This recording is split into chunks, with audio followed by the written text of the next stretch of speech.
morning everyone. Here from today I'm going to start your English grammar. This is your book. I hope everyone having this book, children. Your lesson number 1 is subject and predicate. I hope that everyone knows what is subject and what is predicate. The person or the thing about whom we are talking about. The person or the thing whom we are talking about is the subject, and whatever we are talking about, these things or the persons is the predicate. Isn't it, children?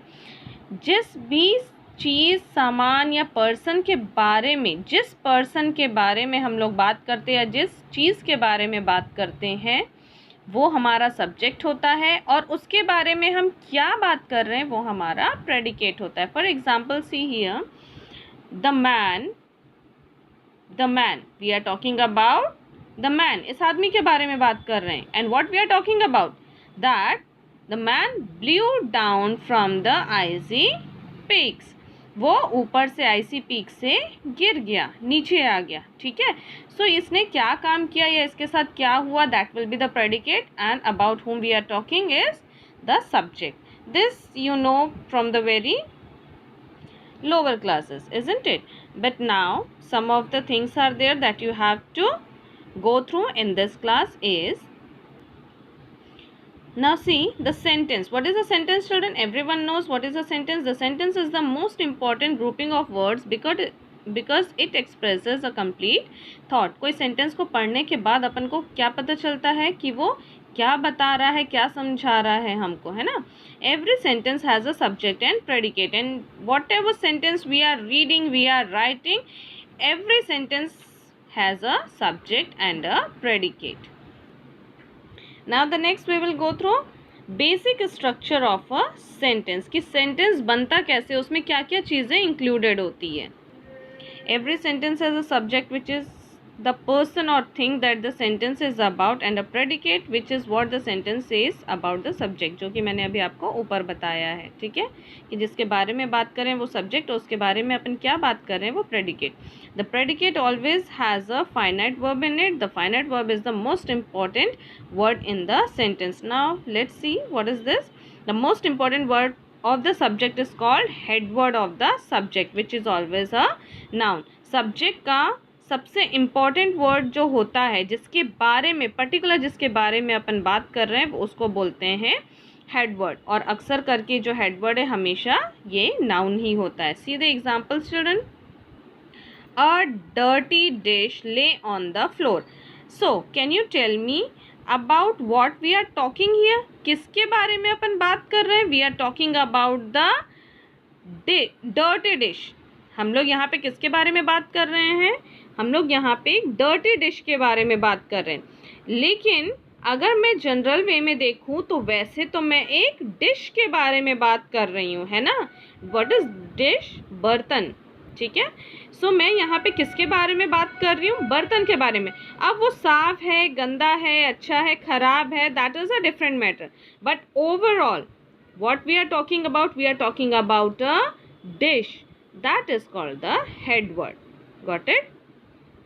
अब वो dirty भी हो सकता है, वो clean भी हो सकता है, वो ब्यूटीफुल भी हो सकता है, वो कुछ भी हो सकता है. ठीक है, लेकिन ओवरऑल मैं बात किसके बारे में कर रही हूँ? डिश के बारे में बात कर रही हूँ. सो this is my head word in the subject.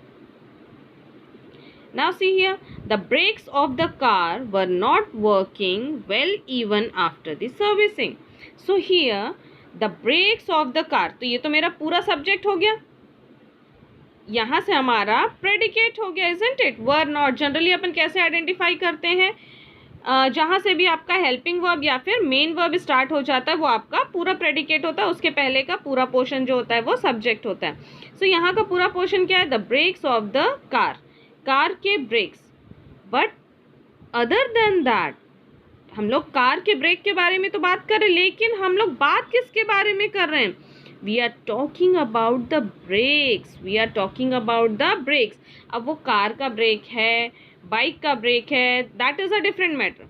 ठीक है, अगर हम सब्जेक्ट की बात करें तो ये मेरा पूरा सब्जेक्ट है, the brakes of the car. But if I will talk about the head word, अगर मैं हेड वर्ड के बारे में बोलना चाहूँ या पूछना चाहूँ तो वो मेरा क्या होगा, ब्रेक्स होगा। ठीक है, हम किसके बारे में बात कर रहे हैं, यहाँ पे कौन अच्छे से काम नहीं कर रहा है सर्विसिंग के बाद भी, वो है ब्रेक्स। क्या कार काम नहीं कर रही है, नहीं, the brakes of the car were not working. ठीक है, सेम ऐसे ही अ डर्टी डिश, जहाँ से आपका वर्ब स्टार्ट हो गया या आपका प्रेडिकेट हो गया है, उसके पहले का आपका पूरा सब्जेक्ट है।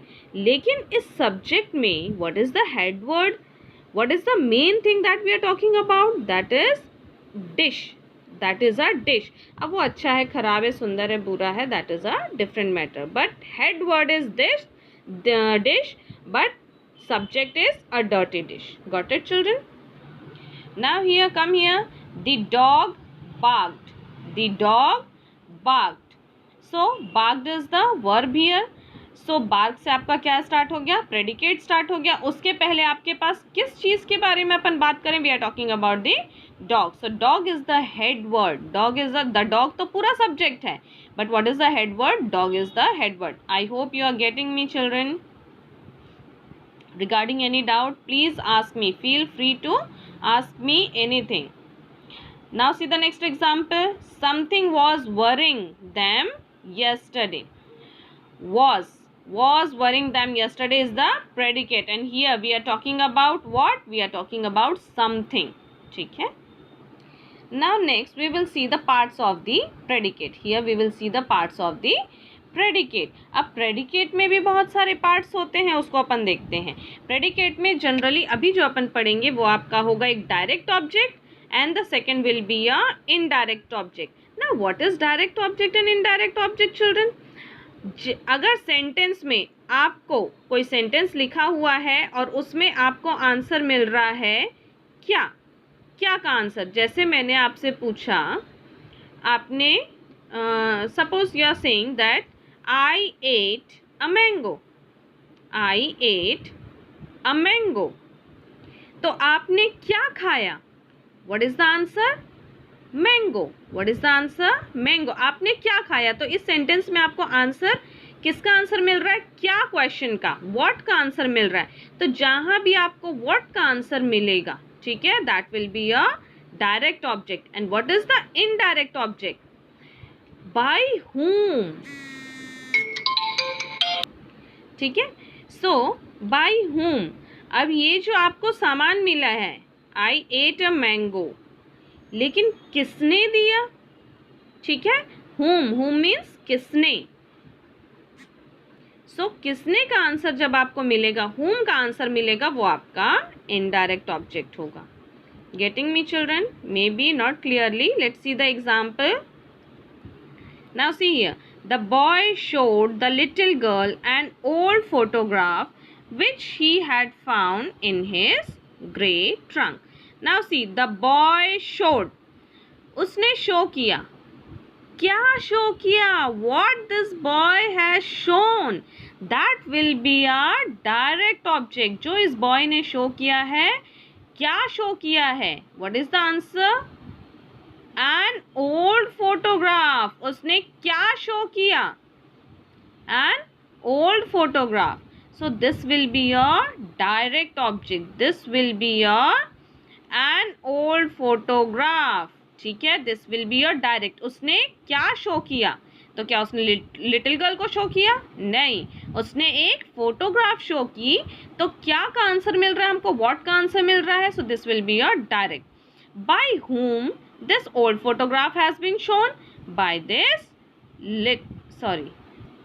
to whom this photograph has been shown, to whom, किसको, किसका, किसको, the boy showed, किसको किया, the little girl। तो whom का आंसर क्या मिल रहा है हमको, the little girl, और क्या का आंसर, what का आंसर क्या मिल रहा है, an old photograph। so an old photograph will be a direct subject and this little girl will be a indirect subject। I hope now the doubts are clear children। now see some more examples। he bought me a pen, he bought me a pen। he bought, what he bought, verb से identify होगा, ठीक है, subject से identify नहीं होगा कि उसने क्या काम किया। जो भी एक्शन वर्ड होगा आपके सेंटेंस में उसका हमको क्या और किसने और किसको फाइंड आउट करना है, ठीक है, उसका आपको व्हाट और whom फाइंड आउट करना है. सो ही बॉट, उसने क्या खरीदा, a pen. So pen will be a direct object.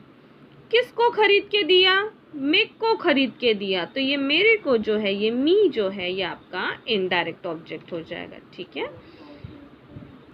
One more condition is that, children, if a sentence has a direct object, the finite verb extensively, in other cases intransively, transitively. If a sentence has a direct object, now see, अगर आपके sentence में एक direct object है, so it's not compulsory that कि उसमें indirect object भी होगा, ठीक है. आपके सेंटेंस में एक डायरेक्ट ऑब्जेक्ट के साथ ज़रूरी नहीं है कि इनडायरेक्ट ऑब्जेक्ट हो, लेकिन अगर आपके सेंटेंस में इनडायरेक्ट ऑब्जेक्ट है, so it's compulsory, it's a sure that you will have the direct object, ठीक है. और इनडायरेक्ट ऑब्जेक्ट को, ठीक है, an indirect object can be converted into a prepositional object. एक इनडायरेक्ट ऑब्जेक्ट को अपन प्रपोजिशनल ऑब्जेक्ट में भी चेंज कर सकते हैं. Can you write this sentence in any other way? Can you write it, children? Of course I can write it. How? He bought a pen for me. Do you find any changes in the meaning of these sentences, children? He bought me a pen, उसने मेरे को एक pen ला के दिया. He bought a pen for me, उसने मेरे लिए एक पेन लाया. So, do you find any different meaning in this? Is there any different kind of meaning these two sentences are getting? No, na. The way of writing is different, but the meaning we are getting is the same. So, to any indirect object, we can convert it into a prepositional object also. I hope you got the things very well, children. Try to do the exercises. The exercises I will send you through the photo, children, ठीक है. Now see the next topic given here, compound subject and predicate. Now till now we have seen that subject and the predicate, but now what is this compound subject and predicate? What is this compound, children? जब दो words को या दो sentences को हम लोग किसी word के through जोड़ते हैं, that is called compound, ठीक है. So now see the examples. Here we are talking about the compound subject.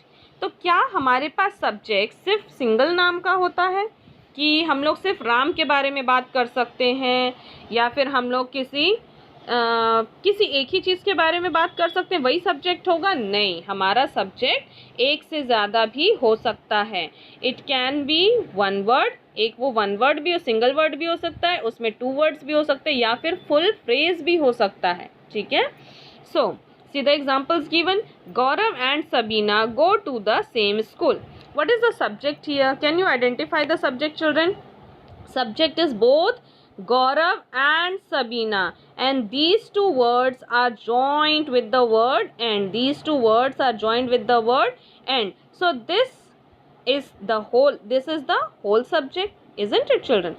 Gaurav and Sabina. अभी तक अपन क्या देखे थे कि गौरव या फिर सबीना होगी, लेकिन अगर आपके पास ऐसे सब्जेक्ट्स हैं जो कि किसी अदर वर्ड से जुड़े हुए हैं, कंपाउंड वर्ड से जुड़े हुए हैं, वो पूरा का पूरा हमारा सब्जेक्ट होता है, उसके बाद का पूरा प्रेडिकेट होता है. So this is called the compound subject. Got it? और सिर्फ एंड ही नहीं है, many words are there. See the words are given here, and, और, both and, either or, neither nor, as well as, along with, not only but also. All these words can be used to join the subjects, and then that subject will be known as compound subjects, ठीक है. The bookshelf or the bookcase. We are talking about the book shelf. तो क्या हम सिर्फ यहाँ पे book shelf की बात कर रहे हैं? नहीं, हम यहाँ पे दो चीज़ों की बात करें, दोनों मेरा सब्जेक्ट हो गया, द बुक शेल्फ और द बुक केस. लेकिन किससे जुड़ा हुआ है ये, किससे कनेक्टेड है? और से. तो this is known as compound subject. Both the dog and the cat. Both the dog and the cat. So it is connected with both and. Neither the cushions nor the curtains. Two subjects are there, isn't it? The cushions and the curtains. But it is connected with neither nor. Now the next, either Kavita or Isha. Two subjects are there, Kavita and Isha. तो मैं क्या ऐसे लिख सकती हूँ, Kavita comma Isha can work on this assignment? No ना, we have to add some other words also to make it a correct sentence. ठीक है, so we can write either Kavita or Isha, ठीक है, can work on this assignment. Other than that, I want to tell you, Gaurav and Sabina, यहाँ पे हम लोग दो लोगों की बात कर रहे हैं, ठीक है. Here we are talking about two persons and two persons are always the plural one, ठीक है. यहाँ पे एंड से अगर कोई वर्ड जुड़ा हुआ है, it means we are talking about the two person, so that's why the verb used here is the plural one. Goes नहीं लगा है, ठीक है. और हम सिंगल गौरव या सिंगल सबीना की बात नहीं कर रहे हैं. We are talking about both Gaurav and Sabina. Now see the next example, the book shelf और the book case. Now the sentence is connected with और children. Now the sentence is connected with और. So the bookshelf or the bookcase. So here I am talking about either the bookshelf और the bookcase. मैं दोनों की बात नहीं कर रही हूँ यहाँ पे. मैं किसकी बात कर रही हूँ? या तो bookshelf या तो फिर bookcase has to go. So see here, the verb used here, the helping verb used here is the singular one. ठीक है, अगर मैं दोनों की बात करती तो यहाँ पे have होता. Now see, both the dog and the cat. जब भी आपके पास both hand का यूज होगा तो आपका जो सब्जेक्ट है वो कैसा होगा? प्लूरल होगा. इट मीन्स मैं यहाँ पे दोनों की बात कर रही हूँ. नीदर द क्वेश्चंस, कविता और ईशा, ठीक है. इधर कविता और Isha. Here I am talking about इधर कविता और ईशा, या तो कविता या तो Isha. I am not talking about both this girls. I am talking about anyone. या तो कविता या तो Isha can work on this assignment, ठीक है.